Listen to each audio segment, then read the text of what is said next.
So now let's take a look then at the practice as described in our text from Padmasambhava. We're talking isolation of the body. And this is the first part of the secret Rushen. And so here we're talking about the vajra body. And so the purification, all Buddhas, Bodhisattvas, Gurus, etc., from all directions and 3 times dissolve into you, clearing away all illnesses, evil spirits, obscurations, habitual tendencies, and material aggregates, and you expand into the nature of all pervasive space. And then remain in meditative equipoise. So this is the attitude we need to have going into doing this practice. And then the vajra pose itself. Join palms above the head with elbows out, heels are together, toes pointed out, bend the knees outward, and imagine that you are transformed into a blazing blue 3-pronged vajra, like a rainbow in the sky.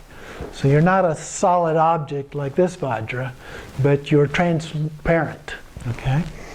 And then the symbolism here, this is a little bit different than in the other 2 texts.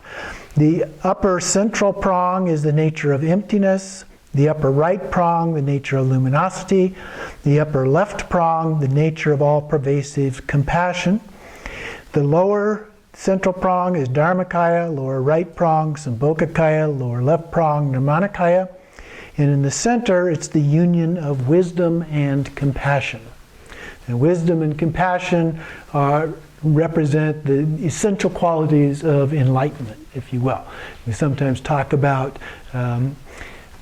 compassion emptiness. So that the union of those 2 things, or it's like the 2 wings of a bird. You have to have both parts to be enlightened. So then the practice is to visualize the radiance of primordial consciousness as a blazing mass of fire and remain in equipoise without distraction for as long as you can.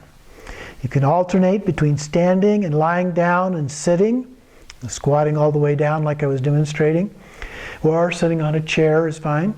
And then the result is that your body will take on the enlightened nature of the vajra body. So the separation, if you will, is our body as we normally perceive it, and our body as the body of a Buddha. Okay?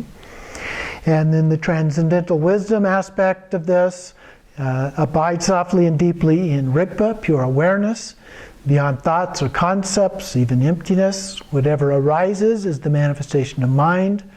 It abides and self-liberates. Just let go and let be. There's no attachment and no aversion. In the post-meditation aspect, when you have completed the practice, individual or collective, maintain the sense of separation between body and the actual experience in your mind as you go about your day. So remind yourself of that as often as you can. Okay? So there's our practice for the next week.